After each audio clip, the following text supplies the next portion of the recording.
ওইদিকে যাইতে চাই না। এবার ফেরাউনের রাজসভায় একটা বিরাট কড়াই দেওয়া হলো, কড়াইয়ের মধ্যে তেল দেওয়া হলো, তেলগুলো আগুনে টকবকে গরম করা হচ্ছে। আসিয়াকে বারবার, বিবি আসিয়ার সেই দাসীকে বারবার বলা হচ্ছে, আসিয়ার দাসী তুমি বুঝে শুনে কথা বলো রে দাসী।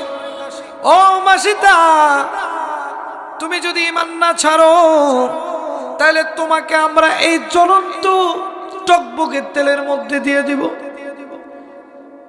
শুধু তোমাকে দিব না, এই দাসের 3টা সন্তান ছিল, একটার বয়স মতান্তরে 8 বছর, দ্বিতীয় সন্তানের বয়স মতান্তরে 6 বছর, তৃতীয় সন্তানটা এই দাসের কোলে ছিল রে ভাই আমার। এই টকবকে আগুন বারবার ফেরাউনের কৃতদাসরা তাকে জিজ্ঞাসা করতেছে, ও আসিয়ার দাসী, তুমি কি ঈমান ছাড়বা নাকি তোমার সন্তানকে জ্বলন্ত আগুনে দিব? আপনারা চিন্তা করে দেখেন বর্তমান যে আমাদের ঈমানের হালত। আমার মাকে যদি বলা হয় তোমার ছেলেকে এইমাত্র হত্যা করা হবে, তুমি যদি মুশরিক না হও, কাফের না হও, বলেন তো করবে কি করবে না? আমাদের বর্তমান ঈমান এত শক্তিশালী নয়। সেই দাসী মাসিতা এক বাক্যে বললেন, ও ফেরাউন, তুমি শুধু আমাকে নয়, যদি আমার সন্তানগুলোকে হত্যা করো তবু আমি ঈমান ছাড়ব না, ঈমান ছাড়ব না, কোন পরিস্থিতিতে আমি ঈমান ছাড়তে প্রস্তুত নই। প্রিয় ভাই আমার, এবার সে 8 বছরের সন্তানটাকে নেওয়া হলো, মায়ের সামনে 8 বছরের সন্তানটাকে গরম তেলের মধ্যে দেওয়া হলো। মা, জনম দুঃখিনী মা কেন যেন চিৎকার করে কান্দে, আর ডাক দিয়ে বলে, ও গো আল্লাহ, আপনার কাছে বিচার দিলাম গো আল্লাহ, যদি দুনিয়ায় ইসলাম প্রতিষ্ঠিত করতে গিয়া ও গো আল্লাহ আমার 3টা সন্তান আজকে মারা যায়, ও মাবুদ, যদি আমিও জ্বলন্ত এই টকবকে আগুনের মধ্যে শেষ হয়ে যায়, ও গো আল্লাহ, আপনি আমাকে কোনো প্রকার দয়া মায়া দিয়েন না, আমার মধ্যে আপনি একটা হিংসা, একটা আক্রোশ দিয়ে দেন, যাতে করে আমি মার সামনে সন্তানগুলো টকবকে এই আগুনের মধ্যে চলতে থাকবে, তারপরেও যেন আমার কোনো মায়া না হয়। মায়ের সামনে যদি সন্তানকে এভাবে আঘাত করা হয়, দুনিয়ার কোনো মা সহ্য করতে পারে কিনা বলেন? মা কাঁদতেছে, ঘোড়ার মতো চিৎকার দিচ্ছে, কেন যেন হঠাৎ করে দাসী আসিতা হেসে উঠলেন। এবার ফেরাউনের সমস্ত কর্মচারীরা অবাক দৃষ্টিতে তার দিকে তাকায় রইলেন। কি ব্যাপার, কি ব্যাপার? আমরা ওর সন্তানকে টকবকে আগুনের মধ্যে দিলাম, আর দেখে হাসে, ও মনে হয় পাগল হয়ে গেছে, পাগল হয়ে গেছে। এবার হাসা দেখে ফেরাউন রাগান্বিত হয়ে গেলেন। এবার ডাক দিয়ে বললেন, ওর দ্বিতীয় সন্তানটাকেও আগুনে নিক্ষেপ করে দাও। এবার দ্বিতীয় সন্তানটাকে নিয়ে যাওয়া হলো। মাকে বারবার জিজ্ঞাসা করা হচ্ছে, তুমি ইসলাম ছাড়বা কিনা বলো, তুমি যদি ইসলাম না ছাড়ো তাহলে তোমার সন্তানকে ভিতরে নিক্ষেপ করা হবে। এবার সেই 6 বছরের সন্তান, আল্লাহ রাব্বুল আলামিন এই সন্তানের মধ্যে একটা ঈমানি তাজাল্লি ঢুকায় দিলেন। সেই সন্তান মাকে ডাক দিয়ে বলতেছে, ওগো মা, দুনিয়াতে তুমি একটু কষ্ট করো, আমাদের শোক একটু ভুলে থাকো গো মা।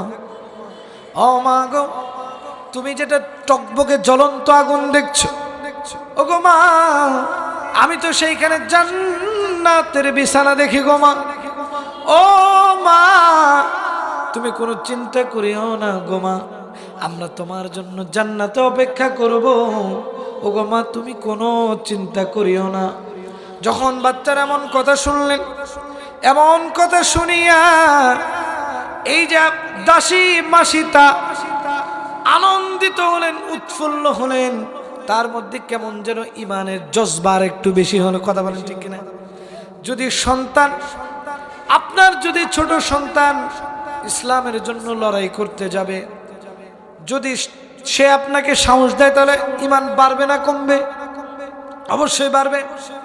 এবার মা ডাক দিয়ে বলতেছে, ও বাবা, তুমি চিন্তা করো না, চিন্তা করো না, যেদিন দুনিয়া থেকে আমিও বিদায় নিয়ে চলে যাব, সেই দিন তোমাদের সাথে জান্নাতে দেখা হবে। কোথায় দেখা হবে? জান্নাতে দেখা হবে।